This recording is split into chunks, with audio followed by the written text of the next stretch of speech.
Le marché des crypto-monnaies est un petit peu en train de reprendre des couleurs depuis ce début de semaine. On a Bitcoin qui est autour des 113 300 dollars, Ethereum autour des 4 300 dollars, et finalement, on a quand même des zones baissières qui réagissent. Donc aujourd'hui, on va aller analyser les choses sur Bitcoin. Quelles sont les zones d'intérêt, quels sont les niveaux clés à surveiller. On ira voir aussi ce qui se passe sur Ethereum parce que sur Ethereum, c'est déjà un petit peu plus intéressant. Donc on détaillera ça aujourd'hui. On parlera aussi des altcoins avec le Total 3 qui a quand même assez bien réagi. Et en fin de vidéo, je vous présenterai une crypto-monnaie sur laquelle je suis en train de recharger très fortement en ce moment et qui m'intéresse beaucoup. Alors pour ce qui est de Bitcoin, depuis la dernière vidéo, en fait, on est une nouvelle fois venu travailler une zone baissière, donc avec ce fair value gap baissier qu'on avait laissé donc sur la journée de mardi 18 août. Et en fait, vous voyez, on est passé en dessous, hop, on est retourné chercher ce fair value gap et on a eu une belle réaction à la baisse encore une fois. Donc voilà, ça fait 1, 2, 3 et 4 fois qu'on réagit à des zones baissières sur toute cette phase baissière justement. Donc on voit très bien que ce sont les vendeurs qui ont la main sur le marché. Et comme je vous l'ai dit sur Telegram, en fait, voilà, hier on était en train de batailler, enfin de travailler sur ce fair value gap. Malheureusement, on n'a pas réussi à le franchir. Donc maintenant, l'objectif, c'est à la baisse, aller voir le niveau de support des 112 000 dollars et bien entendu le fair value gap hebdomadaire qu'on a laissé juste ici. Donc ça, on va aller voir ce que ça donne sur de l'hebdomadaire, mais vous voyez qu'en fait, c'est un fair value gap que j'avais réajusté, puisque voilà, c'est entre cette mèche et cette mèche qu'on a juste ici. Donc le prix est en train petit à petit de retourner chercher ce niveau-là, et c'est assez sain, j'ai envie de dire, puisque quand on regarde sur du plus long terme, en fait, on voit que c'est globalement un petit peu toujours la même chose, c'est-à-dire que on a une évolution à la hausse, on corrige un petit peu, on va chercher des fair value gap hebdomadaires, on réagit dedans et on repart à la hausse. Et donc là, c'est un petit peu la même chose qui est en train de se passer, c'est-à-dire qu'on a une phase haussière, on latéralise, on corrige un petit peu, et ensuite, on se dirige vers des fair value gap hebdomadaires pour réagir. Donc pour l'instant, on n'est pas encore venu réagir totalement dans cette zone, on réagit plutôt à des zones baissières. Donc pour le coup, on est toujours sur l'objectif que je vous ai présenté lors de ma dernière vidéo, c'est-à-dire d'aller chercher au moins les niveaux en dessous des 112 000 dollars pour aller chercher de la liquidité et venir combler ce fair value gap pour, pourquoi pas, avoir ce type de scénario, hop, petite mèche en dessous, faire un bottom et repartir à la hausse. Ça, ce serait vraiment l'un des meilleurs scénarios. On viendrait combler le fair value gap, on viendrait chercher des liquidités pour repartir à la hausse. Par contre, maintenant, si on a malheureusement enclenché une phase baissière, là pour le coup, on aura des zones d'intérêt en dessous, autour des 105 000 dollars et autour des 100 000 dollars. Donc à court terme, en gros, l'objectif, ce sera de ne pas perdre la zone qu'on a juste ici entre 112 000 et 110 000 dollars, donc le fair value gap. Et à plus long terme, l'objectif, ce sera de ne pas perdre le niveau de support des 100 000 dollars. Parce que si on vient casser à la baisse le niveau des 110 000, le niveau des 105 000 et le niveau des 100 000, là pour le coup, il faudra se poser d'autres questions parce que ça voudra dire que Bitcoin est potentiellement reparti sur quelque chose de moins intéressant. Donc on verra ce que ça va donner, on n'en est pas encore là. Pour l'instant, on a un niveau de support entre 110 et 112 000 dollars à surveiller. Après, il y a aussi autre chose qu'il faut regarder. On va se mettre en journalier pour que ce soit plus clair. Mais en gros, on a un niveau de support sur les 105, voire 106 000 dollars même, qui correspond finalement à une zone OTE. Vous voyez ici, je l'ai peut-être un petit peu mal tracé, mais bon, on va le laisser là pour l'instant. Mais en gros, généralement, quand on a des niveaux intéressants comme celui-ci, ça attire le prix et donc ça pourrait être un objectif si on vient perdre les 110 000 dollars. Voilà. Donc ça finalement, ça m'étonnerait pas que si le prix continue de corriger, on vienne poser un bottom sur ces niveaux. Parce qu'en fait, ça correspond plus ou moins au centre de la phase d'accumulation qu'on a eu juste ici. Et bon, quand on sait que le prix retourne chercher des liquidités, généralement, ces zones-là sont assez intéressantes pour déjà, dans un premier temps, créer de la peur, créer des cascades de liquidités et ensuite rebondir. Voilà, donc ça, c'est les deux zones à surveiller pour l'instant sur Bitcoin et qui finalement ne seraient pas très inquiétantes parce que voilà, tant que soit on rebondit ici, soit on rebondit ici, on sera toujours sur des bas qui seront de plus en plus hauts et des hauts qui seront eux aussi de plus en plus hauts. Donc toujours sur une tendance haussière. Tant qu'on ne vient pas breaker le niveau des 100 000 dollars, on ne repasse pas en tendance baissière sur du moyen terme. Maintenant, si on va voir ce qui se passe sur Ethereum, pour le coup, là, on a quelque chose qui est quand même un petit peu plus intéressant. Alors, ce qu'il faut voir déjà, c'est que Ethereum est en train de réagir à nouveau sur le fair value gap baissier, donc sur la zone baissière qu'on a juste ici. Donc, vous voyez, en fait, un petit peu comme pour Bitcoin, on a une succession de fair value gap baissiers qui sont en train de réagir. Voilà, hop, le précédent et hop, si on le trace, là c'est un petit peu moins flagrant, mais voilà, on a quand même un fair value gap qui a réagi à la baisse et donc qui fait maintenir cette tendance baissière. Donc cette tendance baissière, elle est matérialisée par ce niveau blanc qu'on a juste ici, enfin par cette ligne blanche qu'on a juste ici, et donc le prix est maintenu en dessous. Maintenant, ce qui est quand même assez intéressant, et c'est ce que je vous disais lors de ma dernière vidéo, c'est qu'en fait, on est venu chercher les liquidités qu'on avait sous les 4160 $. Donc on est allé les chercher juste ici, on est allé quasiment combler le fair value gap en journalier, et ensuite on a bien rebondi. Donc pourquoi je dis que Ethereum est plus intéressant que Bitcoin? Ben, tout simplement parce qu'en fait, on a des rebonds qui sont bien plus forts et bien plus importants. Donc vous voyez qu'ici, sur la mèche du 19 août, on a eu une belle correction. Et sur le 20 août, on est bien venu ravaler toute la phase de correction du 19 août. Donc ça montre que cette zone-là était très intéressante pour se positionner. Maintenant, ce à quoi il va falloir être attentif, c'est comment le prix va réagir sur cette tendance haussière. Parce que là, pour le coup, quand on regarde, on voit qu'on est reparti sur une tendance haussière à court terme, mais il va falloir qu'elle soit maintenue. Donc pour qu'elle soit maintenue, il faut réagir dans des zones intéressantes. Et les zones intéressantes là-dessus, ben, c'est tout simplement déjà le niveau de support des 4160 $ et qui correspond avec la zone OTE qu'on a tracée sur toute cette phase haussière. Vous voyez ici, hop, si je me mets à peu près donc sur le point bas et le point haut, on a une zone OTE juste ici, entre les 0,618 et les 0,786 de Fibonacci. Donc là, l'objectif, ce serait d'avoir une continuation de la correction sur Ethereum, de retourner chercher le niveau de support et en fait la confluence entre OTE, support à 4160, pour ensuite rebondir, casser la tendance baissière et aller chercher la seconde validation, qui est donc le niveau de résistance autour des 4388 $. Parce qu'en gros, ce qu'il faut comprendre, c'est que ici, si on a un rebond sur la zone OTE, on aura une première validation d'un retour à tendance haussière et du fait qu'on serait en train de poser un bottom. Et la seconde validation, ce serait tout simplement de franchir la résistance qu'on a juste ici autour de 4388 $, parce qu'on viendrait tout simplement faire un point haut qui serait plus haut que le précédent. Et bien entendu, un point bas qui lui aussi serait plus haut que le précédent. Donc vous m'avez compris, point haut plus haut égale tendance haussière et point bas plus haut tendance haussière.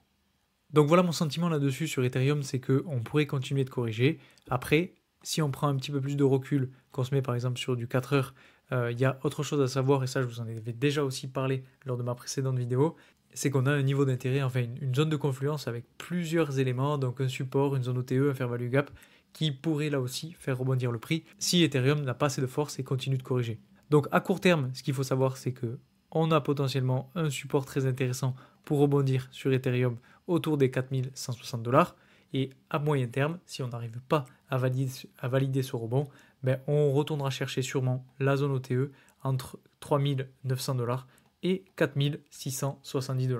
Et finalement, ça ne serait pas si décollant que ça, puisqu'en fait, on serait repassé en dessous des 4000 $, qui est un niveau significatif et qui est finalement une barre symbolique qui permettrait de faire capituler un maximum de monde et qui permettrait de récupérer au maximum de liquidités. Donc voilà les quelques zones à surveiller pour Ethereum. Juste avant de passer à l'analyse du Total 3 et de vous présenter mon altcoin sur lequel je suis venu recharger, je voulais quand même vous parler du S&P 500 et du Nasdaq, parce que c'est quand même très important ce qui est en train de se passer. Et puis bon, les indices comme le S&P 500 et le Nasdaq conditionnent généralement assez fortement le marché des crypto-monnaies, puisque quand on a par exemple le Nasdaq qui se porte bien, on a généralement des crypto-monnaies qui se portent bien elles aussi. Donc là, ce qu'il faut regarder sur le S&P 500, c'est qu'en gros, on est venu faire un petit peu de manipulation, puisque en 4 heures, vous voyez qu'on est venu chercher le support qu'on avait juste ici, et en fait, on a bien fait une petite mèche en dessous pour venir liquider toutes les personnes qui avaient mis leur stop loss ici, et ensuite repartir. Donc là, on est potentiellement en train de faire une espèce de W pour pourquoi pas repartir si jamais on arrive bien entendu à rebondir sur ce support. Donc pour l'instant, c'est ce qui est en train de se passer, donc c'est très bien. Mais attention parce que la semaine prochaine risque d'être quand même assez chargée niveau macroéconomie, donc on verra bien ce que ça va donner. Dans tous les cas, sur le S&P 500, l'objectif, ce sera de ne pas perdre ce niveau-là, donc le niveau juste ici, pour ne pas repasser finalement en tendance baissière. Après, je pense que si on a une phase baissière qui s'enclenche et qu'on commence à corriger, ben, ça ne m'étonnerait pas qu'on vienne chercher les liquidités qu'on a laissées là-dessous aussi. Donc voilà, ça il faut l'avoir en tête sur le S&P 500. C'est possible qu'on ait quelques jours de correction en cette fin de mois d'août, si jamais ben, on a justement des mauvaises nouvelles côté macroéconomie. Maintenant, si on regarde ce qui se passe sur le Nasdaq, c'est assez intéressant parce que vous voyez que le prix est venu rebondir assez facilement dans la zone OTE. Donc c'est une zone que je vous avais tracée mardi dernier, il me semble, lors de ma dernière vidéo. Donc on avait une zone de confluence avec un fair value gap, un order block et une zone OTE. Donc on a eu un premier rebond avec une belle mèche juste ici. Et là, ce qui se passe, c'est qu'on est retourné dans cette zone OTE, cette zone d'intérêt. Donc on va voir ce que ça va donner. Il y a quand même des signaux assez baissiers là-dessus. L'objectif maintenant, c'est de ne pas perdre ce niveau de support en dessous de cette mèche-là pour continuer d'évoluer à la hausse, faire un plus bas qui sera donc plus haut que le bas précédent et aller chercher un petit peu plus haut. Et l'objectif là-dessus, c'est de venir travailler le fair value gap qu'on a laissé juste ici en 4 heures pour, pourquoi pas, repartir à la hausse. Si malheureusement le fair value gap ne tient pas et qu'on se fait rejeter, ben là on repassera sûrement sur une tendance baissière et on ira chercher plus bas. Et c'est exactement la même chose sur le S&P 500, puisque pour le coup, on a là aussi un fair value gap en 4 heures à venir travailler, donc qui est juste ici, qui est assez propre, qui n'a pas encore été travaillé. Et donc si on a un W qui est en train de se former avec un double bottom juste ici, on pourrait aller le chercher, venir travailler ce fair value gap, et soit on a de la force pour repartir à la hausse, soit ben, de la même façon que sur le Nasdaq, on corrige et on repart un petit peu plus bas. Maintenant, si on regarde ce qui est en train de se passer sur le Total 3, là, on a quasiment la même chose que sur Ethereum, c'est-à-dire qu'en fait, on est venu travailler une nouvelle fois le fair value gap baissier. On n'a malheureusement pas réussi à le casser à la hausse, donc on est reparti sur une phase de correction. Et pour le coup, en fait, on a un petit peu la même chose, puisqu'on a réussi à rebondir dans le fair value gap juste ici, qui est un fair value gap daily. Oui, voilà, c'est bien ça. Donc on avait un support, on est venu chercher le fair value gap, les liquidités sous le support, et ensuite on a rebondi. Donc on est quand même toujours sur une tendance haussière, mais en fait c'est plutôt intéressant parce qu'en gros, pour ceux qui ont vu ma dernière vidéo, je vous disais qu'en fait il y avait deux zones à surveiller. Donc la première zone c'était au-dessus de la zone OTE et en fait dans le fair value gap, et la seconde zone c'était le bas de la zone OTE et le niveau de support qu'on a juste ici. Donc finalement la première zone a bien réagi, c'est plutôt intéressant. Maintenant, comme sur Ethereum, si on regarde sur du plus court terme, l'objectif, ce sera de rebondir sur cette zone OTE. Parce qu'en gros, ben, on est en confluence avec le support et le haut du FVG. Donc pour le coup, voilà, on n'en est vraiment pas loin. Et si on veut maintenir une tendance haussière, ben, il va falloir réussir à reprendre l'élan sur ce support. Honnêtement, je ne suis pas non plus ultra convaincu qu'on y arrive. Perso, je pense qu'on pourrait venir continuer de corriger sur le Total 3 pour aller chercher réellement la zone OTE. Mais bon, on va voir ce que ça va donner, notamment demain avec les nouvelles de Jérôme Powell et notamment ce qu'il va dire lors de son discours. Et ensuite, ben, on pourra analyser les choses autrement. Donc tout ça pour dire qu'en gros, sur le Total 3, on a quasiment la même chose que sur Ethereum, avec un premier niveau d'intérêt sur la zone OTE et le niveau de support, et un second un petit peu plus bas, avec une zone OTE plus long terme, sur lequel le prix devra réagir s'il veut maintenir sa tendance haussière. Maintenant qu'on a vu ça, on va aller voir ce fameux altcoin sur lequel je suis en train de recharger assez fortement, et c'est tout simplement le Ondo. Alors je sais que je vous en ai déjà parlé assez récemment de cette crypto-monnaie, mais comme je vous l'ai dit, je suis totalement transparent avec vous, je vous dis quand est-ce que je vends, quand est-ce que j'achète, sur quelle crypto-monnaie, etc. Et donc là, pour le coup, j'ai réinvesti sur le Ondo, parce qu'en fait, tout simplement, on se situe dans une zone d'intérêt. Donc, en fait, ce qui se passe, c'est que sur le Ondo, on a plusieurs choses à voir.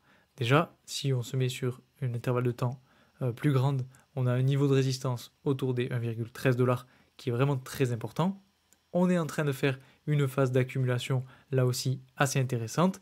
Et dans cette phase d'accumulation, on est sur une tendance haussière. Donc si je la trace, on a globalement quelque chose comme ça. Voilà. Et en fait, ce qu'il va falloir réussir à faire, c'est de rebondir dans la zone OTE qu'on a juste ici, pour ensuite aller chercher dans un premier temps le niveau de résistance autour des 1,13 $. Donc là-dessus, j'ai deux zones sur lesquelles je vais recharger. La première, c'est celle-ci, donc celle dans laquelle on est actuellement, et la seconde, c'est celle-ci autour du niveau de support entre 0,82 $ et 0,86 $. Et pourquoi je recharge sur cette crypto-monnaie? Tout simplement parce que c'est une crypto-monnaie qui est assez appréciée, qui est dans un bon narratif et qui, selon moi, peut très bien performer. Donc je vous avais déjà parlé de mon premier objectif qui est autour des 1,64 $, qui en fait correspond à un niveau de résistance qui est en confluence avec la zone OTE. Donc c'est un niveau sur lequel je prendrai pas mal de profit et c'est pour ça que je réinvestis dès maintenant. Mais attention, hein, je ne remets pas tout mon capital aujourd'hui parce que il se peut très bien qu'on retourne chercher ce niveau de support parce que là-dessus, peut-être que l'objectif c'est de liquider le point bas qu'on est venu faire ici. Donc pourquoi pas dernière phase de correction, hop, petite mèche vers le bas et ensuite on pose un bottom tranquillement et on repart chercher le niveau des 1,13 $. Ça, pour le coup, ce serait pas déconnant, ça viendrait finir assez proprement la phase d'accumulation pour ensuite repartir tranquillement. Voilà. Et ce serait très intéressant que ce soit corrélé avec la belle fin d'année qui, selon moi, nous attend pour cette année 2025. D'ailleurs, n'hésitez pas à me dire en commentaire si vous voulez que j'analyse certaines de vos crypto-monnaies favorites. Donc, je prendrai celles qui sont le plus likées ou celles qui reviennent le plus en commentaire. Je vais m'arrêter là pour aujourd'hui, donc j'espère que cette vidéo vous aura plu. Si c'est le cas, comme d'habitude, n'hésitez pas à mettre un like sur cette vidéo, un commentaire, même partager cette vidéo à vos amis, parce que ça aide à faire grandir la chaîne. Donc un grand merci à tous ceux qui le feront, et moi je vous dis à très vite pour une nouvelle vidéo. Salut!